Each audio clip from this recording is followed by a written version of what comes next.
Hello, how have you all been? It's been 10 months since I put together an episode, and something has felt fishy. Um, there's been a scent that's been just a little bit overpowering, and I actually became super overwhelmed doing the podcast originally. But my intention was to always bring it back. Now, there's a few reasons for this. For starters, I absolutely love being able to bring you all this information and be able to speak to you about a topic I love, which is branding. And it encapsulates a lot of other things, obviously, as well. But one of the things I did originally, which I'm not doing this time, was to try and integrate and give myself too much work to do. It stopped me from focusing what I actually wanted to do, which was to bring you guests, make the process simple. And I basically overcomplicated it. Anyway, I don't want to go too much into that.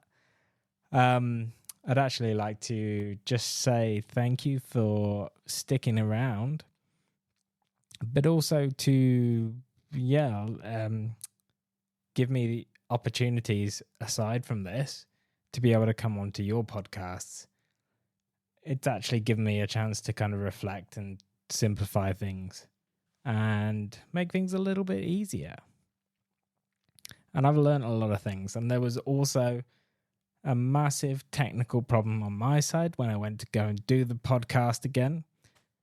I use a Rodecaster Pro, and the original one broke. Long story, but yeah, basically I've fixed it now, which is amazing. Rode were actually just what can I say? They were just amazing. I've been a big fan of their products and the branding and everything for a long time. Customer service wasn't the sharpest and wasn't the quickest, but they made up for it with the actual experience that I got. So they actually, they basically gave me a replacement. So I hadn't broken it. It was the model that broke itself somehow. Not sure how. I'm not a tech expert. But essentially they then said, yeah, okay, it's broken. It's just the machine. That's just, these things happen. So they sent me the upgrade. They sent me the next one, the new model that basically was released after about 2 months of being broken. They basically reached out and said, yeah, look, well, we're going to send you the brand new one. Hope you enjoy. Hope you get some really good use out of it. So here it is.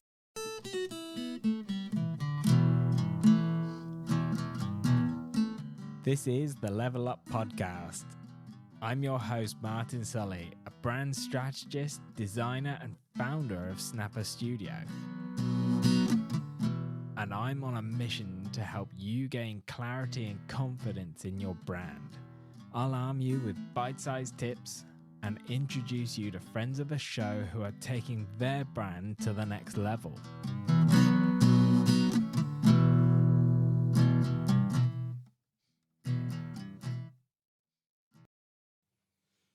So yeah, the Level Up Podcast, it's my space to shine a light on people, shine a light on people that I've been meeting and conversing with over this last sort of 10 months. So I've been having an increased amount of time talking to people across LinkedIn, mostly. There's been a bit of a shift on the Instagram platform. I'm still there and I'm still watching some of your content. I'm just less present on it. I felt it's not been as valuable for me as the conversations I've had on LinkedIn have been, but I'm still there.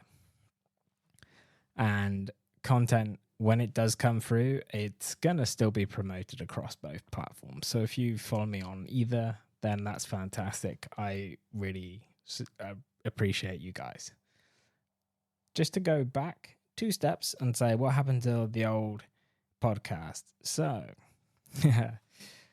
this is a conversation for another time as well, and I've got another podcast that I'm thinking about that is kind of along those lines of, I'm going to explain something that gets a little bit gruesome, and is kind of, it made me go, oh wow, I really need to rename the podcast. Its background is absolutely horrific, but anyway, that was a mistake that I've made, but I am fixing. So as now you'll see, the podcast has a brand new name. The podcast has a brand new identity in line with what I'm currently also have done for my business, which was to rebrand. Other things that have been going on have been, I've been busy creating new identities, working through brand strategy workshops with brands, spoken to a lot of people, and learned a lot of new things. But anyway, today has been something that I've popped in and has popped up so many times over the last sort of, especially the last 3 to 4 months, has been something that I've kind of been thinking about for a while. Just never kind of articulated it. And I've written a blog post about it, but this is going to be a bit of a kind of stripped back version, just to make it a little bit simpler. So if you want to go really deep, jump onto the blog on the website for Snapper Studio, and I'll leave a link in the show notes. But this is basically I want to go into it and say something has been smelling fishy. And that whole olfactory sense that you get when something doesn't smell quite right. And then you can really adjust opinions and change people's opinions and perceptions of your brand by looking at things like audio branding.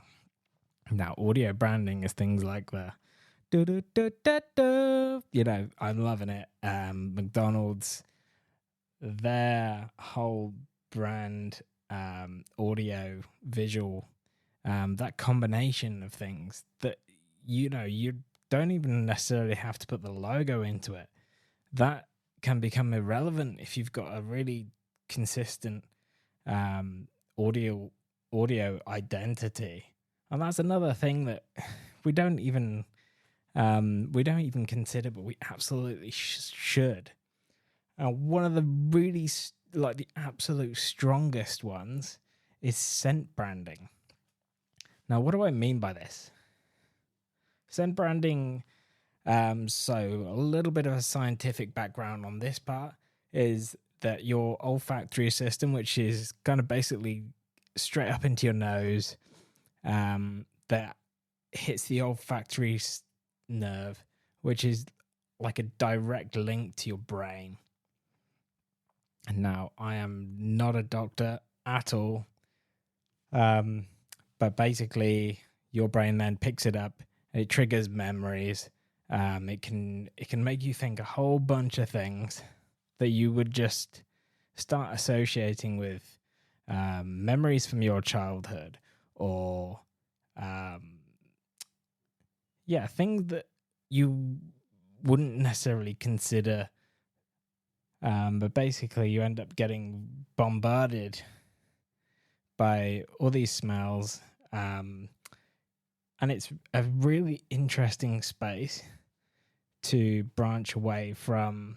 So everyone's very used to logos, taglines, identity systems, social media, everything like this. But this is a new way to attack the senses, not attacking in a bad way. We don't want to hurt your senses, but it's just like a new way to go. And the best example I've had of this in the last, let's take you back to 2008. I was fresh out of uni, and my wife and I and my family, we all went to America. I'd never been before. So this was this was also my first trip out of Europe. So it was a pretty big deal. Anyway, my wife had been before, and she'd been to this shop. She'd got engrossed by this shop called Abercrombie and Fitch, and they have like the most they hit every sense of your body that you have. So they hit touch. Obviously, the products are, you can touch the products. They're a clothes shop. You can see they've got this amazing way that they've kind of lit this everything. Everything is very dark, very black and white. But then they've got this pop of color, which is like spotlights on clothes, so you can see it really easily. But it's just got this thing that kind of draws you in. So touch, feel. Obviously, you can, you can see it. You can't necessarily taste it because it's not a food product. But you could smell it. So we were in San Francisco, and we were like 100 meters away from the shop. And my wife just locked onto this smell, and she was like, "Oh, Martin, it's over there." I was like, "What's over there?" She was like, "We can smell it. I can smell it." And she basically grabbed my arm and dragged me across the street. What are you doing? Why are you dragging me? Anyway, so she dragged me into this shop, and a topless, very tanned, very chiseled man with muscles in places that I actually didn't know you could have muscles there. They greet you, and then you get hit by this dark and moody light, and everything in racks of pristine, high-quality clothes, and the smell that just kind of intoxicating. You get pulled in. The music was pumping, but somehow they blend everything together, so it's not intrusive. It doesn't. You could spend time there. You could linger, find jeans, find t-shirts, find jumpers, and wait. You just wait for a changing room to kind of come to you. And all of a sudden you walk out there, and, my wife's obviously very excited to see the shop, and she's got a pile of clothes that honestly I felt was, maybe bigger than Mount Everest. She came, and all I could see was two little eyes just peeping over this mountain of clothes. Anyway, but it brought me to that thing of the different sort of smells and things that you can use to create atmosphere, and so the one reason you might want to have a look at scent branding is because it's actually fairly unexplored and could give you an edge when you're trying to connect to your customers. Now, this is quite a cool way to do it. So I was having this is quite funny. I was having a conversation with a friend that's basically starting off a t-shirt company who is basically making them for people that love dogs, and it's a whole line of clothing that is related to dogs. It's got an awesome brand name, And I mentioned this to her, and she was like, "Well, what sort of scent am I gonna do? Wet dog scent?" I was like, "Oh my god, that could be amazing. How funny would that be?" Like, admittedly, I don't think many people like the smell of wet dogs, but if you're looking to do like a quite a fun campaign, or um, you know, that sort of thing. But on the flip side, you could also totally flip it and have ideas where you could, yeah, so you send out your packaging, but your packaging could be fragrance with like fresh cut grass. So it's like inviting you to take your dog on a walk wearing your new clothes. Like, these things could be really simple to do. And when I was doing a little bit of research for the blog, um, there's actually companies that specialize just in creating scents for brands. So I had no idea it was even a thing. And I'm like, oh, that's cool. Yeah, it's an interesting kind of idea. But so yeah, why should you look at it? Because there's opportunities to really position your brand as separate and as different to other people, and that's in itself is an amazing opportunity. And that is what part of branding and brand strategy is. It's how can you separate yourself from other people. And if you can positively influence consumer behavior, getting people to linger a little longer. If you can positively impact people's moods, how cool is that? And this is a little fact to back it all up. According to the Sense of Smell Institute, we can recall scents with a 65% accuracy after a year. And so 65% then after a year, but what happens after the year? Does it drop off slowly? Or I imagine so. If you can pick up, childhood memories from, picking up the scent of cinnamon or, vanilla, that's pretty cool. But as a comparison, if we were looking at a visual, it would only be 50%. So, obviously 65 is better than 50. But yeah, when you can combine it with the other senses, you are going to create like a really stimulating campaign. And that's one thing that could really do really cool.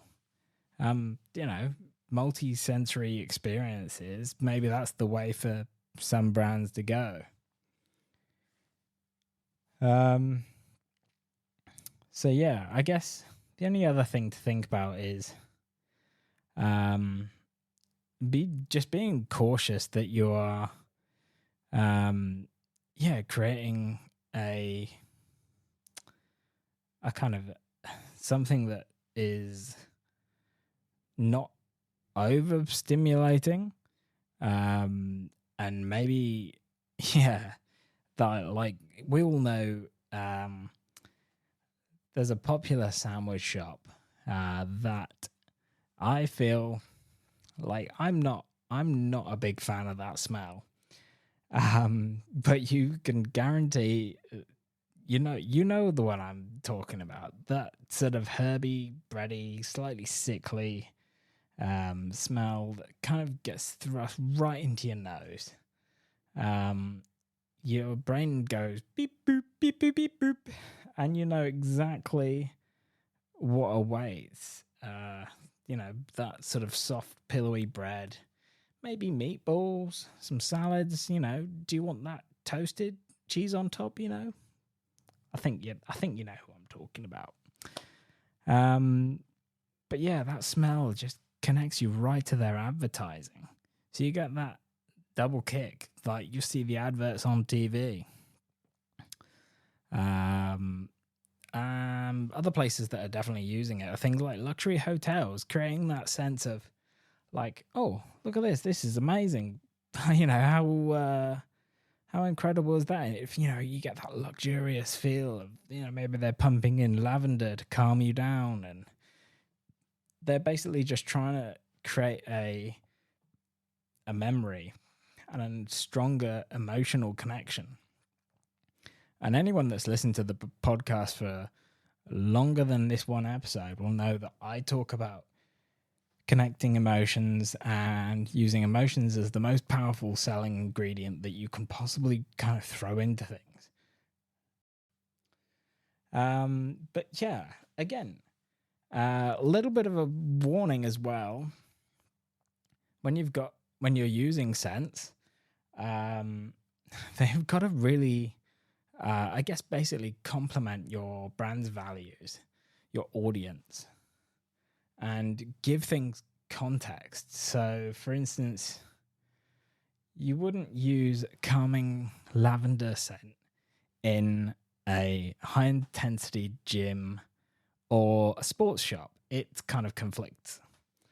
And obviously, you've got to also be careful of people with allergies and sensitive noses, or just be really careful of people being actually repulsed by your brand. And repulsed obviously is a very strong word, but if you're looking to turn away certain customers, then perhaps you might be able to do that. But yeah, an interesting little thing is that scent marketing can be both, and scent branding can be both subtle and yet very aggressive. So it's aggressive because you can shoot it right out of your doors and windows and push yourself onto people outside of the confines of your business.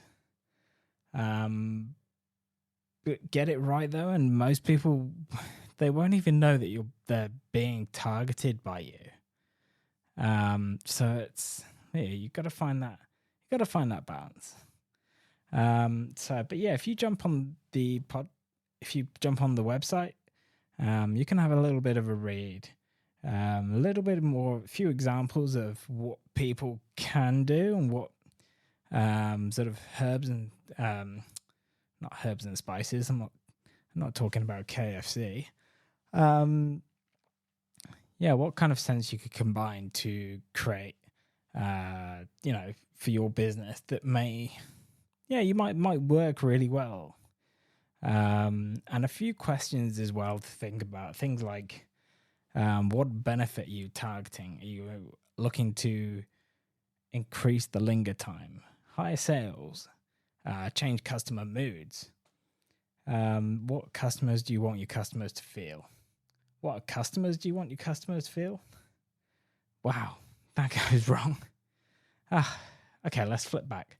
What emotions do you want customers to feel? That sounds better, hey? What scent could you use to trigger that emotion? Okay. And I would say keep it simple. That's the only other thing. Do you need more than one scent for different parts of the buying process? Do you need to also think about updating your brand guidelines to incorporate some of this stuff? Just a few things to kind of, trigger your memories and welcome you back to the fold of the podcast. I have other podcasts lined up, and I have this time actually got some really interesting guests that are going to be coming on and joining me. One that's already recorded, and 4 or 5 other guests that have all gone, yeah, I'm going to come on your podcast, so let's do it. Let's come and bring yourself back in. I would love to hear feedback of this episode and whether you're excited. I would also love suggestions of people that could be interested on coming into the show. And I know that being on a podcast is scary, but I can promise you it'll be more like having a chat with a friend and having a conversation about your journey, how you got into being into that position, and really just getting to know each other, because at the end of the day, that's a lot of business, is building friendships, and getting to know each other.